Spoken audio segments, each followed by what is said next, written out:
All right, chat, listen. We are VoD reviewing Dareen. I'm just going to call you Die, okay? It's just easier that way. We're VoD reviewing Die. The enemy team comp consists of Ashe, Mercy, Moira, Hanzo, and Doom. And in our team, we have Mercy, we have Moira, we have Hanzo, we have Genji, and we have Hog. Currently, right, as of it stands right now, the enemy team consistently have a better team than you. But we'll see how this one pays out. Playing push. 5, hold on. 3. The type of feedback that Mr. Die or Mrs. Die wants to be better at is positioning and positional awareness. And then they quote in parentheses everything. All right, fair enough. I mean, everything is a pretty hefty thing, but you know what? I will do my absolute best, okay? Hello. 1. Pink Mercy skin is clearly a Master's Mercy, chat, so be careful. All right, this VoD is gonna throw a curveball at you. Pink Mercy equals Master's minimum. Remember that. Right by you.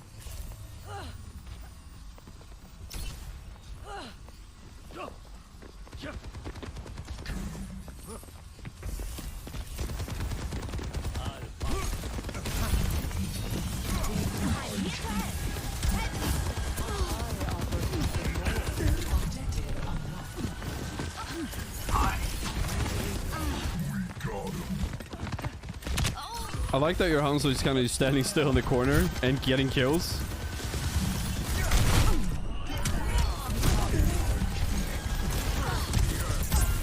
So when it comes to positioning, right, something I can point out straight away, you gotta pay attention to the kill feed a little bit more, right? The reason why I say this is because you're avoiding middle, high ground here, atop of the bridge, because you're scared of the Hanzo, right? But the Hanzo died. So you're not really scared of the Hanzo anymore. That means that with one kill, you're 5v4. That means that you can take a little bit of a weird positioning, if you will. I'd like you to play a little bit more high ground-esque, right? If you have to play here by the stairs, or if you play up here or in the middle of the tube, it's all up to you. But when it comes to it, when they lose one, that essentially can be the one putting an arrow in your dome and like effectively killing you, I want you to play a little bit higher up like this. You don't want to play on the low ground because you're making it very easy for the enemy team to locate where you are and kind of punish you straight off the rip, right? You have to kind of focus on the enemy team's comp, right? You play against a soldier, you play against a Moira, you play against a Doomfist, right? The Doomfist is the biggest threat.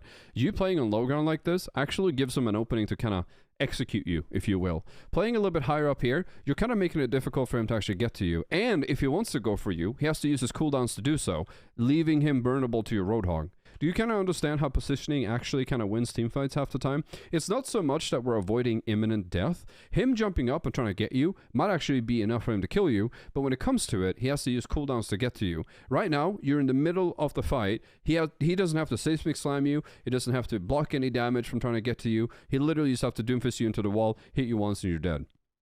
So I want you to pay a little bit more attention to the kill feed, and when it's more in your favor, you can take a little bit more of a defensive position because your beams have a pretty long radius, right? So in this particular case, I don't like the fact that you play on the low ground. I like rather you play up here, kind of avoid damage, if you will. If someone is sniping at you or whatever, then play pillars, like play like here or something if you so have to, right?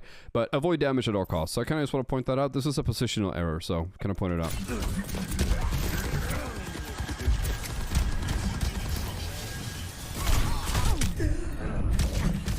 Okay, that Doomfist is focusing you, and we should be aware of that. Now, all this feedback was kind of foreshadowing because I kind of felt like this was going to happen. But chat, does that feedback make sense to you, right? We never, ever, no matter whether we play a DPS or we play support, we never ever want to be in a position where the enemy team doesn't have to use cooldowns to get to you, right? Does that make sense, chat? It makes complete sense to you, doesn't it? We don't want to make it easy. We don't want to make it equal. And by playing on low ground, we're playing into their strength, right? So we need to position ourselves in a way as support where we force the enemy team to use cooldowns to get to you, because if they get to you and they don't get the kill, then they are effectively in a bad position, and that usually leads to a kill. And that will sometimes, you know, snowball the fight into your favor. So by playing on the low ground in the middle of the open, you're making it really easy for the Doomfist and the Moira to finish you off. Not that there's anything wrong about finishing someone off, but you know what I'm saying? Gate clap. My skills are still needed. An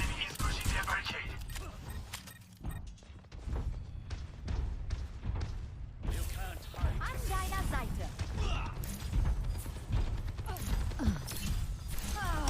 So soon, Genji? I could use some assistance. They're pushing it.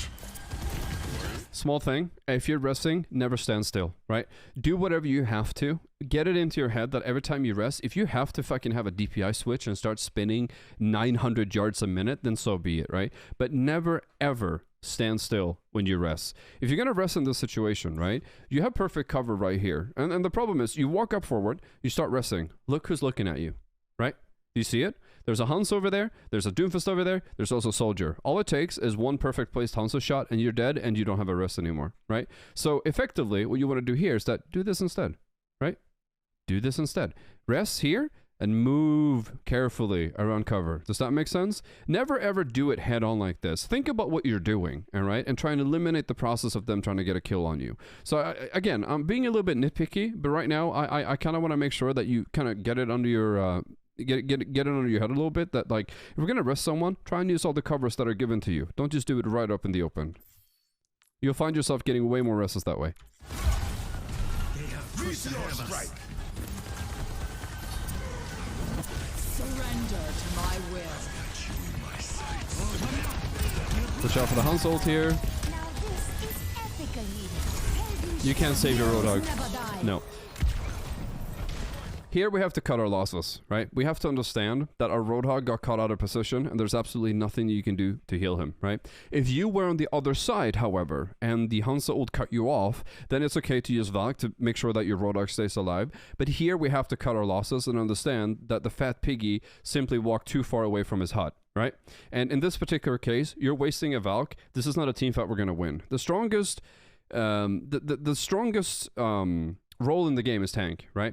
If your tank is dead, it's okay to try and go for a rest when the enemy team has moved forward a little bit. That's completely fine, right? I'm okay with that. But I don't want us to use Valkyrie for the sake of just using Valkyrie in the hopes of, like, going through the ultimate and trying to get it. We never really want to do that. Instead, let the little piggy reap his mistakes and then go for a sneaky rest if you have to. Because right now we're standing here and your team is dying. We have Valk. We popped it prematurely. There's already been 4 seconds off your ultimate and we're not really doing anything with it. Now, I don't really know if you're going to Guardian Angel over there and trying to get a rest off him because, you know, obviously both their DPS is standing on Roadhog's corpse. But for the sake of this, we never want to use our ultimate like this, ever. It's just... It's not a good idea. It's better to have, like, an execution, like, have a plan that we can execute on, right? And right now we're kind of just using it nilly-willy, so...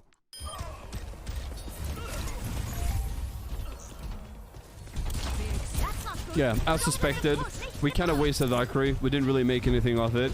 It's better to have a game plan before we just throw a Valk out there. It goes back to the good old saying, and I love saying it. Just because a teammate makes a bad play doesn't necessarily mean that we have to make a bad play. Understand? You understand what I'm saying? Chat, you do understand that, right? Just because a teammate is making a horrible play doesn't mean that we have to do it as well.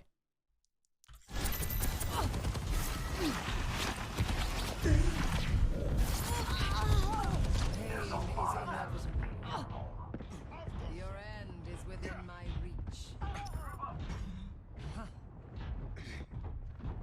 Healthy body. Also, chat, I brought M&M Chips Ahoy cookies for everyone. All you need to do is put a people happy in the chat. I have 19 left. The 19 first people happy gets a Chips Ahoy cookie. Thank my medical professionalism, doctor.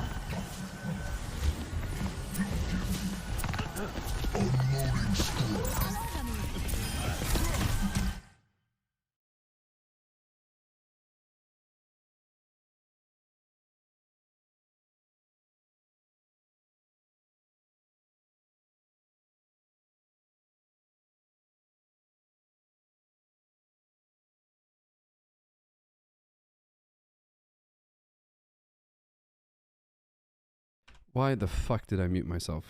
Dude, like, oh my fucking god, dude. Hold on. So, I'm stopping the VoD to answer the question. Britter said, don't we have to sacrifice everything to save the teammate that made a bad play? So, the situation here is that the Roadhog was in such a bad position that if we're going to sacrifice everything to get there, we're actually not going to get the job done. Both their DPS is camping the Roadhog's corpse. On the offset that we put Valkyrie in, we go through the Hans ultimate, right? We're probably going to make it to the Roadhog corpse with maybe half your HP if you're lucky, right? In what way was it a good idea to pop Valk and then in the offset that you maybe get a lucky rest off with 100 HP. How does that make any sense? That's what I say, that sometimes you're going to have to cut your losses and reset and then reignite that fight with a Valk as an engagement instead, right? Way better to do that instead. Why do we have to make a bad play when our Roadhog already made that decision for us? Maybe clutch. So you're telling me that as a Mercy in this position, you should pop Valk and then go straight through the Hound's ultimate, jump headfirst into both their DPS standing on the Roadhog corpse in hopes that you might get the rest off. Instead of saving your Valkyrie, wait for your team to not stagger, and then go in with Valkyrie as an engagement instead. Like, you have to understand that what I say when I say, like, cut your losses is that you're Roadhogging in such a bad position with an entire Hanzo ult blocking your entire team from helping him. You have to understand the fight's over. The fight is effectively over at that point. That's why I said, just because your Roadhog made a bad play doesn't mean that you have to follow through and make a bad play as well. So it's way better to not pop Valk, wait for him to come alive, and then engage the next fight with Valkyrie if you really want to do it. So, you know, I just want to point that out.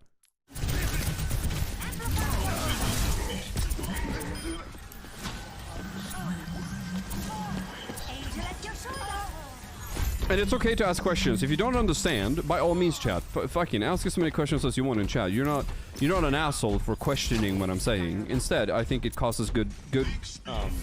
It's good sometimes when people ask and want to know more. I'm okay with it. I will never like flame you for having a different opinion. It's easier for me to explain it to you. Okay, it's good. The Roadhog's giving you a lot of space right now. You're isolating the Doomfist because of the Roadhog. Not bad. When your Roadhog hooks a target like this, and your Roadhog is 80% HP, when he gets a hook off, you always want to alternate to your damage boost, right? Because if he hooks someone, he's not going to get a kill anymore. Unless you actually give him the damage boost. And that will give him enough damage to one-shot a 200 HP target. So when he gets the hook off, you have to effectively change your beam to blue, give him the damage boost for that small little amount, and then make sure that he gets the kill, right? Here, we kind of got stuck and perma-focused on just healing, because obviously that's what you're trying to do.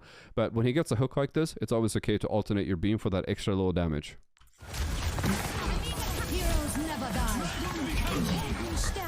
Damage boost right now. Yeah, damage boost, damage boost, damage boost. Perfect. Perfect. Okay, now you're alternating. That's better. I would have liked a little bit more okay. Yeah, eat that Mercy's ass. Fucking go get her. Fuck yeah, dude. Yeah. Watch out for the Doomfist ult. Guardian up. Nice. And Coggers. Okay, perfect.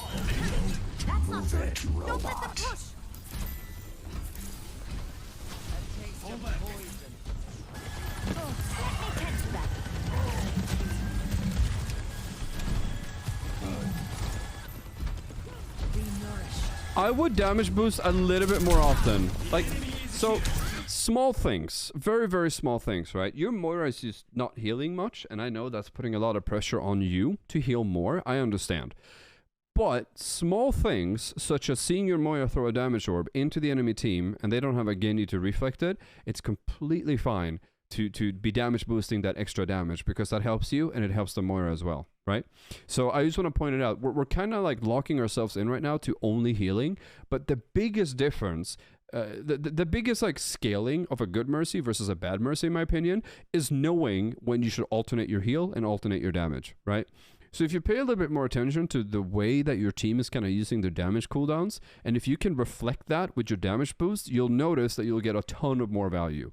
Right now, we're healing about 90% of the time. And I understand why you do it, but don't be afraid to damage boost your DPS. And don't be afraid to damage boost like a Moira orb going through the enemy team. It makes the world difference, right? So I kind of just want to point that out because we're kind of locked in. We're literally tunnel visioning healing right now. And I would like to see slightly more damage boosting going on.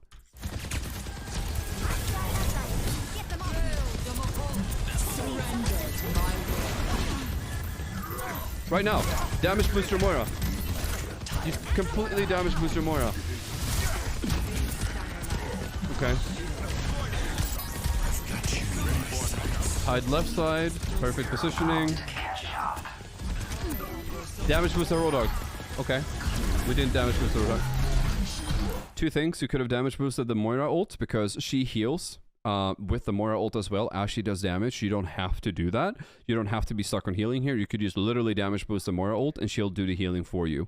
Another thing is, Rodar got a hook again. We still kind of just healed him. I would have liked you to see the alternating again, where you kind of like see the hook come in and then you switch to damage boost for that initial hook damage, right? And then for him to get a one-shot off. Now, he one-shot the soldier because he was already low, but it's a good habit to do. Monstering you. Let us proceed.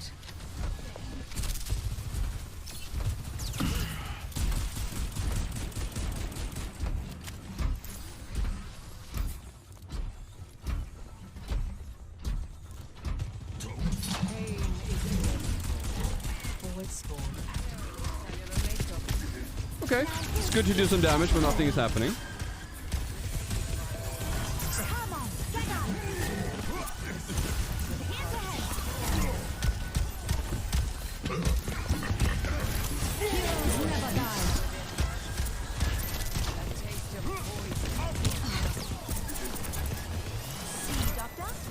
No side effects. They're pushing forward. Calm them down. There's a test subject. That's okay, healing. Get your Reaper. Okay, damage boost the Reaper right now. Damage boost the Reaper. Perfect.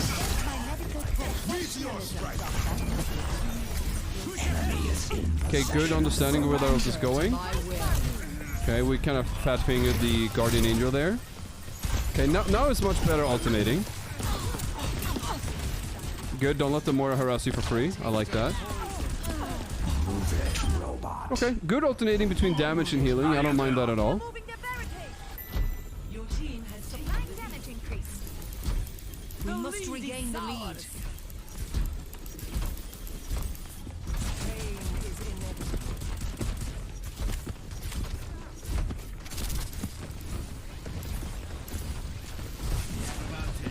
Here's what platform this is. It's very obvious that it's PC. The aim is too snappy. My controller cannot snap like this. Okay, now it's going to be a little difficult. You can focus a little bit on healing if you have to. Your tank is priority here. Tank is priority. Your tank dies, fight's over. Okay, you got the rest all. Now this fight is over. Yeah.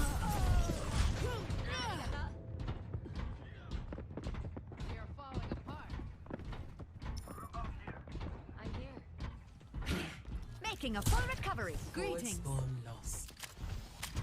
Checking in. Amplifying your power.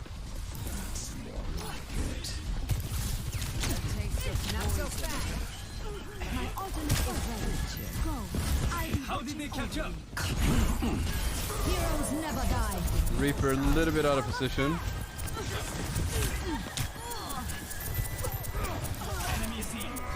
Now you can green for the rest. Okay.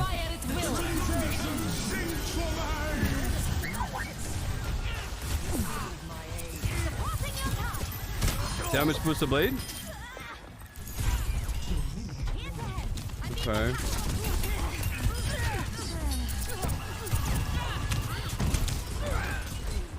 Positioning is a little bit better there. I like that. Could have actually Guardian Angel, then go in for the rest on the Reaper there if you really felt snazzy, but.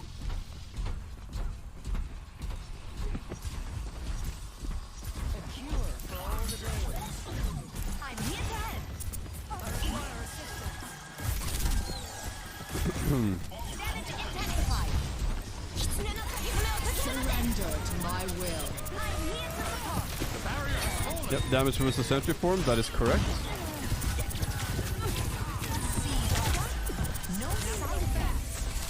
Okay, better res. Used a little bit of cover there.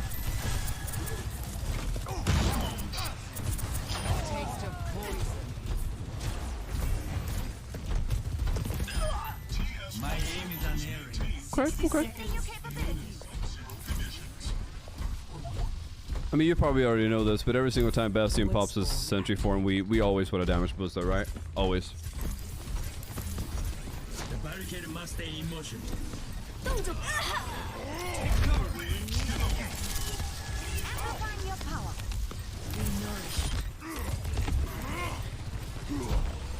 We must stop them. We're not damage boosting the sentry form there. 30 seconds. We are falling apart. Monstering you. Heroes never die. Approaching the final destination.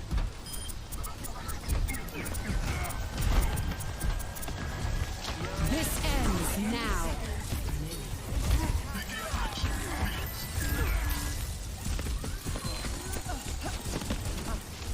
Now this is overtime.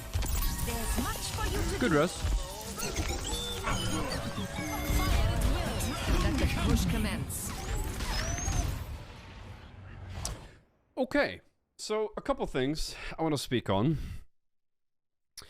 One, we need to make it a lot more difficult for the enemy team to get to us, right? We kind of speak, well, we spoke about this briefly, like early game, right? Where we kind of need to position ourselves always like in a way where we should never make it easy from the enemy team to try and get to us, right? Oh, for fuck's sake, there's ads. Okay, chat, there's ads. I'm gonna wait for the non-subs, all right? It's important. It's important that the non-subs get to hear this, all right? So we're gonna wait for the ads. Let them know. We're all good.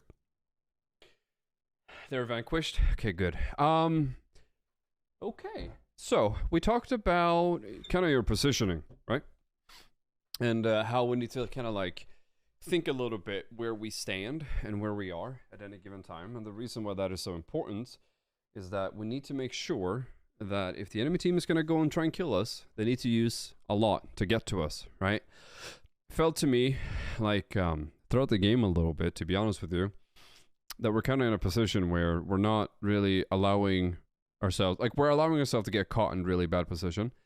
And while you might look at this game and you go, well, I didn't really die that much. Well, you have to understand, like, I try and give tips and evaluation on people, and I try and like provide, you know, alternatives and different ways to tackle games. And the reason why I do this is because, you know, at some point you are going to get better and you are going to start rank up. But then once you get higher up, you're going to start to realize that positioning is literally 50% of the game, right? And if you are in a bad position, the higher rank that you go, the more you're going to get punished for it. A lot of people don't really understand how important positioning is, but it's literally almost everything in this game. Like more than half the time, having decent positioning can actually win you games like alone. And I think that you need to start thinking about, like, where do I position myself then? Well, you always need to be in a position where you need to force out a lot of cooldowns for them to get to you. Because, like, on the offset that they don't kill you, then they're kind of stuck there, and they have to deal with their shitty positioning, and now your team can take advantage of that. That's one thing that I pointed out. Another thing is that we need to pay more attention to the kill feed. It was quite clear and quite obvious to me that you aren't really paying attention to it. Because if your team is in a 5v4 and you effectively killed one of their DPS, that will allow you to actually take a more of aggressive positioning if you have to. And that's another thing that's very, very important, that you need to like pay attention to who's dying and who's alive and yada yada, right? That's everything to support. It's like, if one of the DPS dies, then essentially you can afford to have a little bit more of aggressive position, or maybe damage boost a little bit more, or things like that. So that's one thing I need to pay a little bit more attention to. Second, when your team does different things, such as like, you know, Bastion popping sentry form, we damage boost that, right? If you have a hog that gets a hook, we damage boost that, right? For the initial hook and the damage, so we can get a one shot. If your Genji has blade and pops it, then we damage boost that as well, right? There's a lot of the time where I feel like you can kind of like go the opposite direction, right? Right now, we're healing more than we're damage boosting. But what if we turn that around? What if you always are damage boosting and then you heal when necessary? Ever thought about that? So what if you start damage boosting instead of healing? So damage boost is always there, but you're healing whenever someone gets critical. Ever thought about that? I think that's a better way to play Mercy, in my opinion, because the higher rank that you go, the more utilization your team will make use of your damage boost, right? Right now, you might feel like you have to heal a lot, but the reality of the situation is, unless someone is critical, you don't always have to heal them. Sometimes me being like 150 HP on a Cole, for example, I would rather you damage boost me than heal me. If I get critical, yeah, by all means heal me. But, you know, for me personally, I can always make more use of a damage boost than I can do with healing.